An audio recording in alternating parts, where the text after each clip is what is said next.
শিউরেই অসম vote, আর তার আগেই মনোনয়নের শেষ দিন আজ। দক্ষিণ করিমগঞ্জ আসনে মনোনয়নপত্র জমা দিলেন কংগ্রেস মনোনীত প্রার্থী আমিনুর রশিদ চৌধুরীর শামীম। শ্রীভূমি জেলাশাসক কার্যালয়ে উপস্থিত হয়ে রিটার্নিং অফিসারের কাছে দাখিল করেন নিজের মনোনয়নপত্র।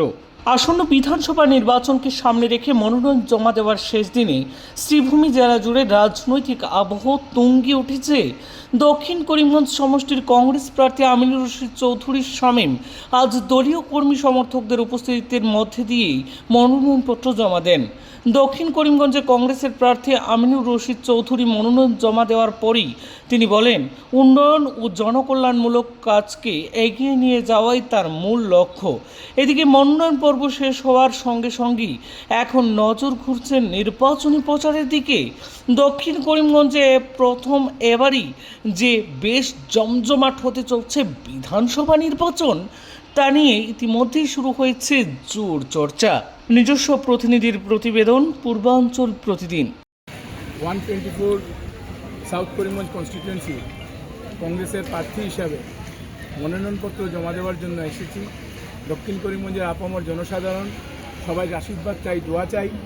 সাংবাদিক বন্ধুগণ, আপনাদের সহযোগিতা কামনা করি, আশীর্বাদ কামনা করি এবং করিমগঞ্জের আপামর জনসাধারণের কাছে প্রণাম, আসসালামু আলাইকুম জানায়া আপনাদের আশীর্বাদ নিয়ে মনোনয়নপত্র জমা দেওয়ার জন্য ভারতীয় জাতীয় কংগ্রেসের প্রার্থী হিসাবে দক্ষিণ করিমগঞ্জের 124 নম্বর সমষ্টি আমরা এখন যাচ্ছি ডিসি সাহেবের। দক্ষিণ করিমগঞ্জ দেখা গেছে ত্রিমুখী লড়াই রয়েছে, সংখ্যালঘু নেতারা রয়েছেন, ভোট ব্যাংক সংখ্যালঘুরও বেশি। এ ব্যাপারে কী বলবেন আপনি? একটা নির্বাচন, লড়াই তো হোক, লড়াই তো থাকবে। লড়াই যদি থাকে না তো নির্বাচন কোথায়? তো দক্ষিণ করিমগঞ্জের সম্মানিত জনগণ সেটা সিদ্ধান্ত নেবে। আমি আশা রাখি দক্ষিণ করিমগঞ্জের জনগণ সঠিক সিদ্ধান্ত নেবে এবং বিগত দিনে আসামে এবং দক্ষিণ করিমগঞ্জের সঙ্গে যে অবিচার হয়েছে তার জবাব আগামী 9 এপ্রিল দক্ষিণ করিমগঞ্জ জনগণ ইভিএমের মাধ্যমে ব্যালট বক্সে টিপা দিয়ে কেমন করে জয়লাভ করবেন আশা ব্যক্ত করে আশীর্বাদ নিয়ে যাচ্ছি। আশা করি 1 লক্ষের আশেপাশ ভোটে ইনশাআল্লাহ জয়ী হবে। কার সঙ্গে থাকবে আপনার